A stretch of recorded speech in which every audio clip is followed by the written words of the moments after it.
Welcome back to Sane-ish. I'm Joe Carducci, and last week, the fireworks weren't just in the sky. They were on the Senate floor, too. Last week, we watched in real time as the so-called Billionaire Boner Bill bulldozed its way through Congress, gutting healthcare and nutrition for working families just in time for America's birthday. So what happens next? My guest today, David Pakman, is here to help me figure that out.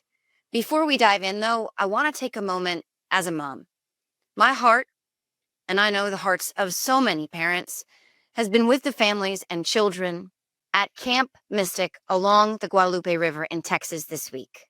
While some kids are out there just trying to enjoy summer, they're facing a world that feels a little less safe, a little less certain, and a lot less fair than it should be. Whether it's the heat, the headlines, or the policies coming out of Washington, our kids deserve better. They deserve to feel safe, to have enough to eat, to have access to healthcare, and to just be kids without worrying about the grown-ups screwing it all up. So to every parent, every counselor, and every kid at Camp Mystic in Texas and beyond, we see you, we care, and we're fighting for a country that lives up to its promises for you. And as you know, a vital part of making that happen is speaking out about what's really going on in America. That's why I'm thrilled to be joined by David Pakman, host of the David Pakman Show, one of the sharpest, most fearless progressive voices out there. David's been breaking down the news and calling out the nonsense for years. And if you want someone who can cut through the spin and get to the heart of what's really happening in American politics, he's your guy. David, welcome to Sane-ish. Well, I am extremely excited to welcome my guest today, David Pakman, who I've never had the pleasure of actually interviewing, but I have spoken to because David and I were together at the White House of all places in the Roosevelt Room in December of 2024 before Biden left the White House and the shit show came in for season 2. So, hi, David. How are you? And thank you for joining me on Sane-ish. Yeah, thanks for having me. This is great. Yeah, those were simpler, more innocent, less insane times, although we were bracing for the worst of it. But I mean, for myself, I think I suffer from a lack of imagination on just how fucking relentlessly bad things would be so fast. What are your reflections on when we met in person that time in our history and where we are now and how things have gone? Well, things obviously haven't gone well, but I mean, I've talked to a lot of people about how reality is matching expectations, and there are people who are saying this is way worse than I imagined it would be. There are people on the side of, well, it's bad, but it could be worse. I can imagine a worse sort of situation. I think it really depends on where in the United States you live, sort of what your socioeconomic position is, what your identity is. I have a lot of friends who oppose Trump, but on an objective level, they're going to get a big tax cut from this bill, for example. And so they're in this weird position of, I think what the guy's doing is terrible for the country. I'm going to keep more money. Me alone sending in more cash to the IRS won't fix the problem. And so what exactly do I do? And then, well, I think the thing you do is you donate to organizations that are doing work that's valuable, that's counteracting what this administration is doing, or you volunteer yourself, or you help others to get out of situations. I mean, I think it's a very difficult situation to be in for people in so many different categories, new categories that are seemingly being added every week based on what happens. So I don't know if it's a direct answer to your question, but for me, it's about as bad as I expected. Perception and reality are sort of one and the same right now. Yeah, I mean, I also don't know about you, but one of the things that I field all the time from people is that it feels like there is no recourse. It feels like there is no response, that there is no lever that can be pulled, that there is no check on any of this right now. And so people often say, like, what can we do other than, obviously marching and making phone calls and writing letters and emails, etc. People constantly say, Joe, it feels like we're powerless to actually changing any of this? One of the things that I think is important to consider, and I did a Substack live the other day with Aaron Parnes, who's a lawyer, and he also kind of went through this. Whenever I interview Democratic elected officials, they often say, well, listen, we're doing well in the courts. And often the reaction is, what, doing well in the courts? They're ignoring court order after court order. What do you mean we're doing well in the courts? And Aaron made the point, and I think it's a good one, which is that at the end of the day, we are winning more than 95% of the lawsuits that are being brought against the Trump administration. And even if they initially ignore or resist, like with the Kilmar Abrego Garcia thing, where it was like, turn the plane around, and they didn't turn it around, he did ultimately come back to the United States. Now, ICE is saying we're going to rearrest him. He'll be subject to deportation. Okay, but that's a form of due process. Aaron's point, and I think it is a good one as we wait to vote again this November and next November, when it comes to the court stuff, at the end of it, they are losing in the courts, and they are eventually abiding by most of these court orders. And that's not nothing. It's not nothing, you're right. Although if you'd asked me a few weeks ago if I felt more comforted by that than I do post two Supreme Court decisions that have come down in recent days, one of which is allowing Donald Trump and his fucking minions to deport people to countries they're not from. We have now deported several, I think at least 8 people to South Sudan, which arguably those places are gulags at best. So that was one decision that came down recently that gave me less hope in our courts, and I was less buoyed by what's going on in our courts. And of course, the Supreme Court decision involving district courts being able to issue nationwide injunctions. Did you talk? I don't want to ask you about your interview with Aaron, but you don't need to rehash that interview specifically. But do those two decisions, did they come up in your interview? And do those two decisions tweak your feeling about looking at the 90% of the court cases that have come down in our favor, and at least they're complying? Because I feel less confident than I did a few weeks ago. Well, listen, I'm not trying to pretend that everything's fine or that we've solved everything, certainly. Right. But I think if people are looking for a glimmer of hope, obviously there are court decisions that didn't go our way.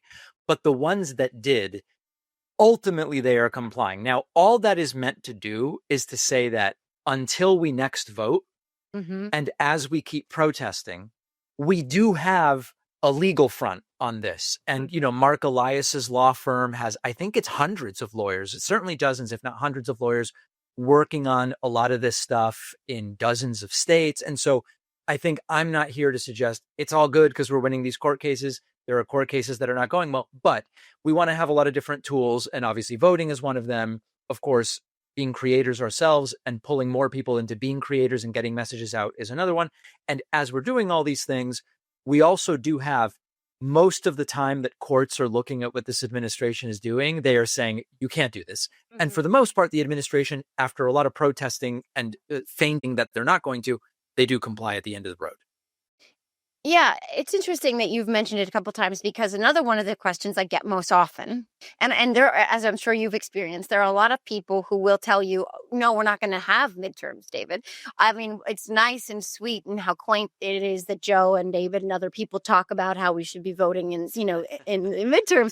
But there, and look, like, again, we can't suffer from a lack of imagination, as my friend Michelle Kinney says all the time. And we have seen the dismantlement of so many of the institutions and the guardrails. There is legitimate reason to worry, if not just about whether or not we will have them, about whether they will be free and fair, midterms and beyond. So what is I obviously got the sense that you believe that we will have midterms, that they will be free and fair, but can you talk about that a little bit? So here's the thing on the freeness and the fairness of the elections for me. I apply the same standard to any election, no matter who's president, in order to think through, was this an election that ultimately reflected the will of the people? Now, when it comes to midterms, with a lot of these congressional districts that are extraordinarily gerrymandered, and where the candidate that raises more money tends to win, and where the incumbent tends to win, you can make a case that there is a structural rigging. Now, that's one kind of category. There's the other case, which is these elections are being manipulated by the machines, as Mike Pillow likes to say, or, that there's subterfuge at the sort of like individual level.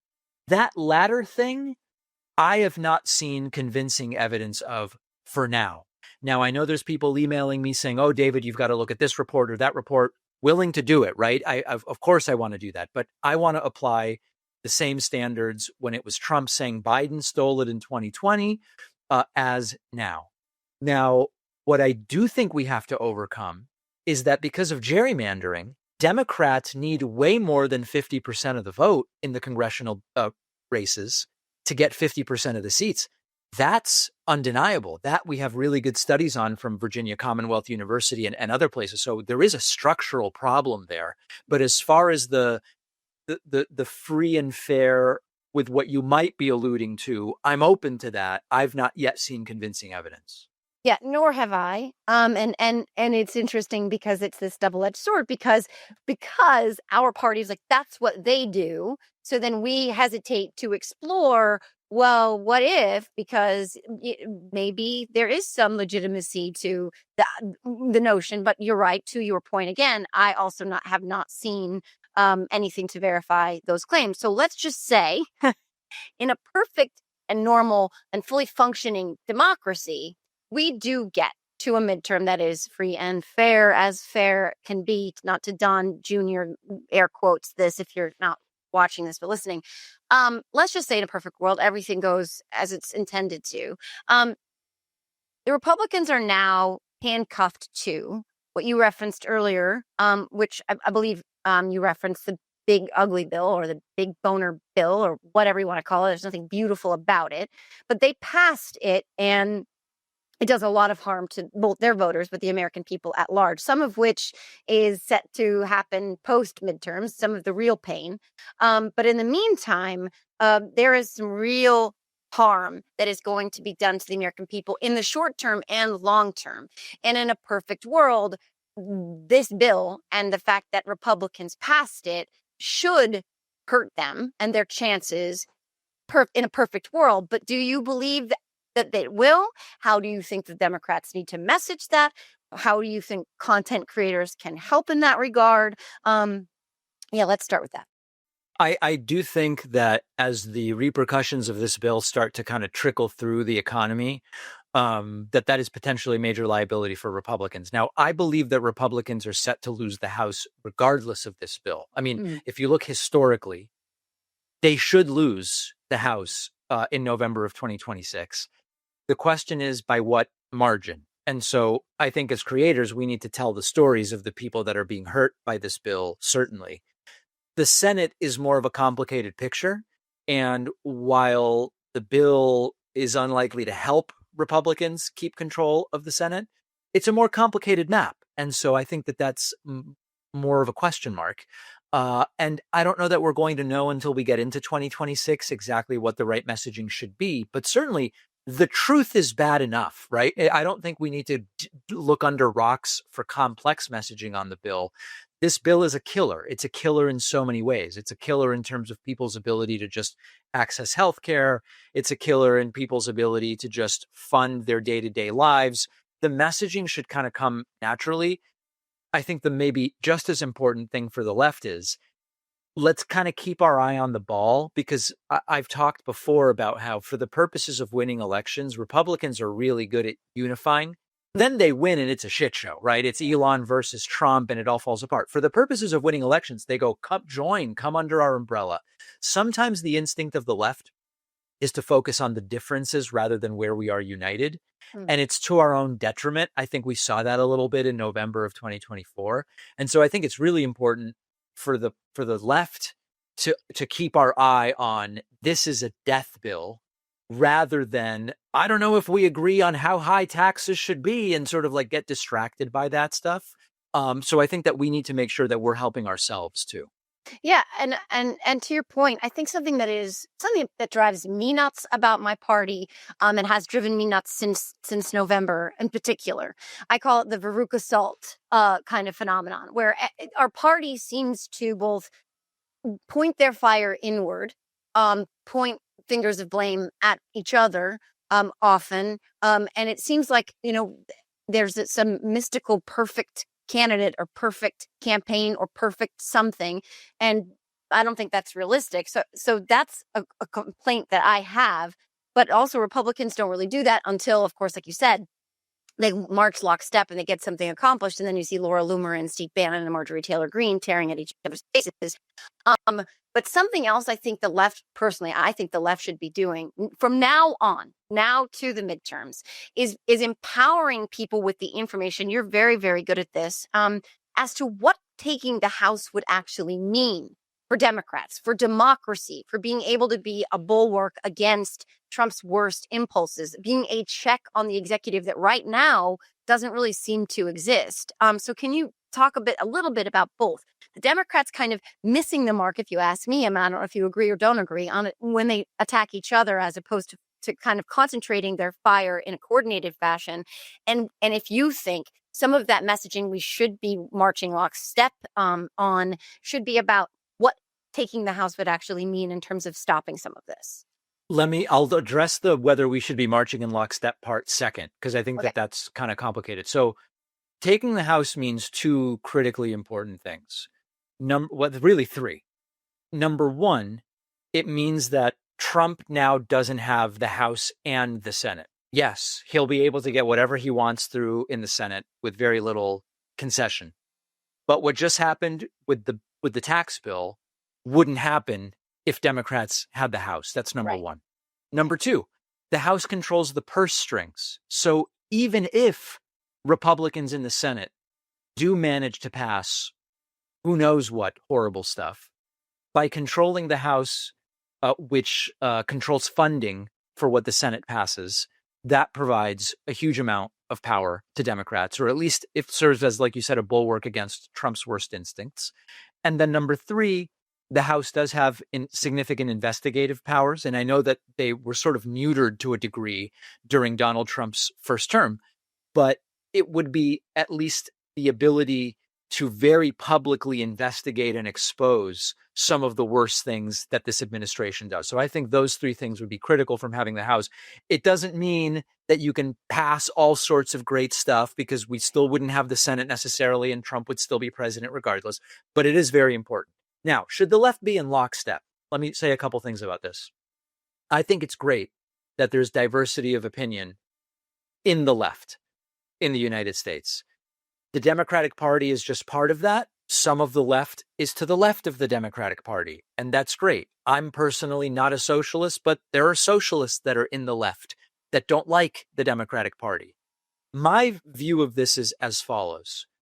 If you want the country to go in a direction where we are really moving to the left as a country, whether it's on healthcare, education, what taxation, whatever it is, right? And you go, the Democratic Party isn't what's going to get us there. Under the Republican Party, even the mere discussion of going in that direction is completely irrelevant, because this is such a reactionary and authoritarian party. So my view to people who consider themselves to be on the left, but they're like, I might stay home, or I don't know, I don't really like Nancy Pelosi, which is totally fine not to like Nancy Pelosi or anybody. My message is, if you want to even have the opportunity of a serious discussion of some of these things that you do like as ideas, we can't have the Republican Party in power. And if we can understand that, that's just the starting point. And so that would be, it's not about we all have to march in lockstep. We don't. But we should at least understand how you get power and pass bills and change things. And it's not with Republicans in power. Right. I totally agree with you. So beyond reaching people on the left, let's just take what we do, for example. You've seen as many graphics, I'm sure, as I've seen of the social media ecosystem, and how if you were to represent, accounts in circles, saying every blue circle was left, every red circle was a Republican or right. you've seen it. So there's giant red circles. There's Elon Musk, there's Joe Rogan, there's Charlie Kirk, there's Ben Shapiro. There's these huge, giant red circles, and you have a few blue circles that are much, much smaller, like Mercury to Jupiter, right? So you are one of those blue circles. On some graphics, I am a smaller blue circle, and some graphics that I'm not on there at all. Some graphics, if it's just Twitter specific, it's a little bit bigger. But reaching people on the left with our messaging, helping elected officials and campaigns and candidates do the same is one thing. But what is your theory and or approach and or suggestion or advice, guidance, etc., to both creators like us, or I don't know, new media, or however you label yourself, and those in positions of power, our elected officials, people running for office? How do you think we reach people who aren't on the left or wouldn't identify that way?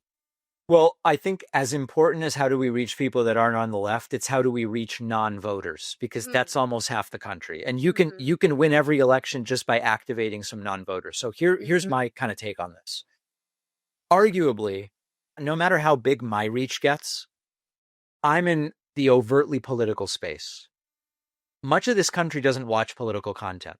So I've got a glass ceiling of sorts that I just can't get beyond, that non-political creators can. So I think as important as growing our reach is, and of course that is important, we've got to influence some of these non-political creators to get involved in the political space, because they are going to be the ones, the equivalent of like these Nelk boys. Remember when Trump did the Nelk boys interview? They have political views, but they're about, energy drinks and golfing. And I don't even know what they're about, right? But the video gaming, who the hell knows? Pranks. Yeah. We need to bring in more creators that are in the less overtly political space so that we can grow, because there's a lot of people in this country just don't pay attention to news and politics. And so I think that that's of critical importance. Yeah, more and more and more, actually, because the fatigue is real, and some of that is by design. I wonder if you think, and I'm kind of want to pivot on this because and now the death toll in Texas is at 95, 27 children, I believe is the last count. And I wonder, as awful and horrible and catastrophic as that is, I wonder if you think, and I don't want to paint this in like an opportunistic lens, but I wonder if you think stories like those, like the human stories, the human tolls, the stories of God forbid, children, right, perishing at their sleepaway camp. If it's the kind of thing that might inspire people who aren't overtly political to be like, you know what? I need to say something. I'm not overtly political. Maybe I'm an exercise influencer, or I'm a chef, or I talk about, like sex or whatever it is. Yep. But this is something that transcends all of that, or connects even in a weird way so many other things that are human stories that aren't overtly political. I wonder both what you think the sort of, impact that something like what has happened in Texas has on both the American people, but also on, creators and people who have platforms to utilize their voices in one way or the other. Well, one of the things that sometimes doesn't happen in the United States is that when people go, I don't care about politics, part of what they mean by that is, I don't understand how who we elect impacts my life. That's really what they mean. What a privilege. I don't care about politics. Well, whether you have health care to a degree depends on our politics. What your kid's education is like depends on politics. Where we are on disaster preparedness depends on politics. So as you say, it's not about opportunistic in the negative, pejorative sense. It's any opportunity to remind people all of this stuff flows downstream from who we vote for, not just president, though, because a lot of what's happening in Texas is, the National Weather Service aspect of it, I think, is relevant. But the fact that in Texas, they don't really give a shit about these federal agencies anymore, and they ignore them and they don't care what they say. Right. that's a state and that's a municipal story to a great degree. Mm. I think it's always right to explain to people the consequences of what is happening in our political system. I don't think that's opportunistic. Yeah. Yeah. And again, tying this back to the billionaire boner bill, there are a lot of things that people are going to be feeling right away. And one of the things that they're going to be seeing very quickly is this 20-fold increase in ICE's budget, the largest law enforcement agency in our country now. And so these stories that we've seen and people are seeing in real time in cities like Los Angeles and elsewhere, but these stories that are making the news of parents being ripped away from their children, of children being ripped away from their parents, of breastfeeding mothers, et cetera, et cetera. We're going to see that increase again 20-fold. And those are the kinds of stories those are the kinds of experiences that people are going to be feeling very quickly. It's not some of the financial or Medicaid, even SNAP, I don't think sets in until 2026, if I'm right.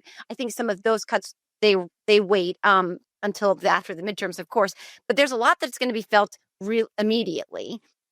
And I think that those things, once people start to understand the cruelty component to this, that it's not even political. These are human issues. I think sadly, again, those are the kinds of stories that, because they're nonpartisan, can actually move the needle and reach people. I think that that's right. And one of the natural consequence of that is to say, here's the philosophy of the people in power and how it created this situation.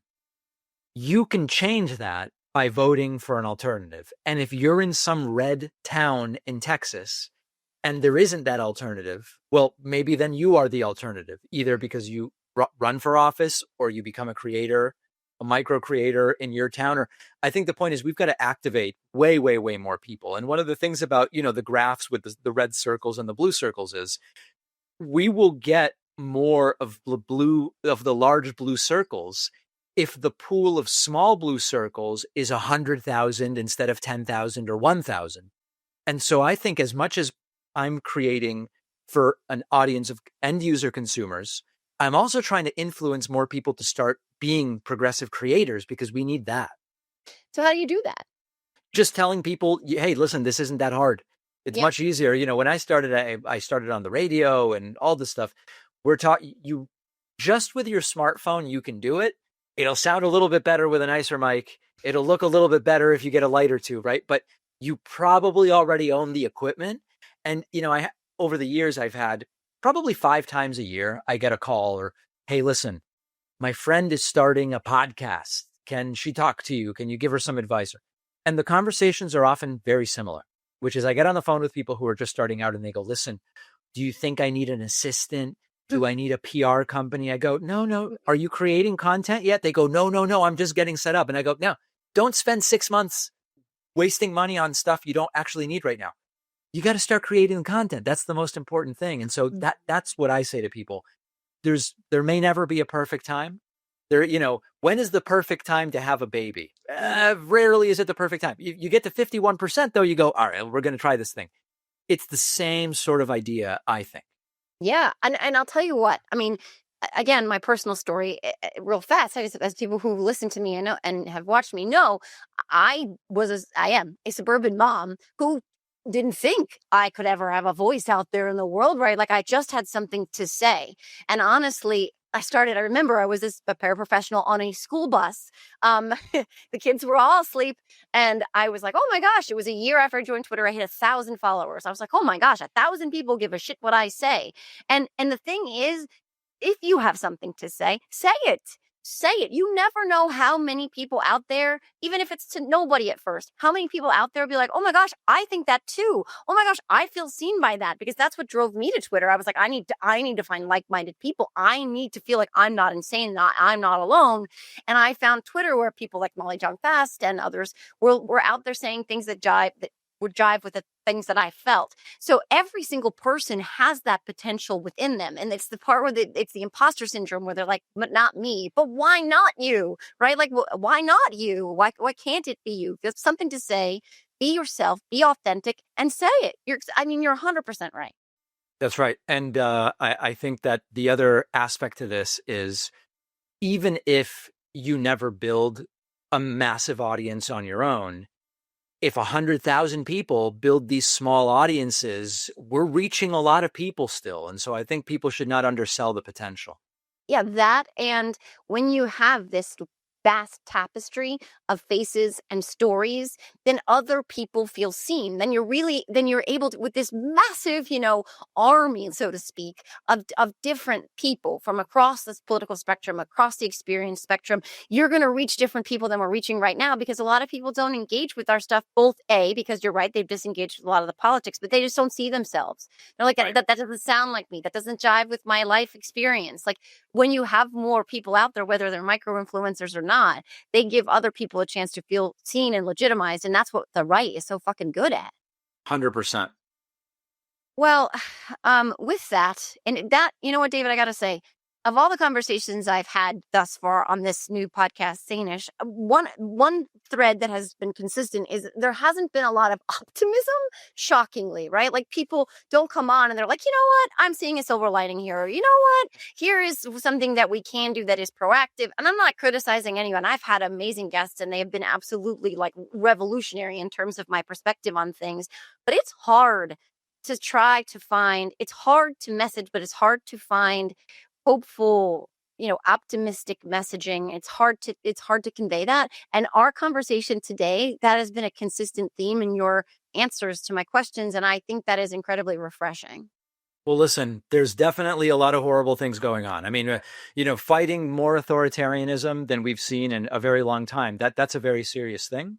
But I also think that unless there is some glimmer of hope and silver lining, people really will disengage, and then we're even more screwed.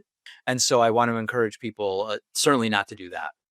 Yeah, and I thank you so much for that. Again, I'm very glad that we got to meet at the White House. It was very, very cool to be sitting there and looking around the table at people who had, a myriad of stories and backgrounds, and influences and audiences. And your voice is an incredibly important one right now. And I just want you to know how much I appreciate it. Thank you so much. The feeling's mutual, and I really appreciate you having me on. I want to thank David for bringing his relentless drive to Sane-ish today.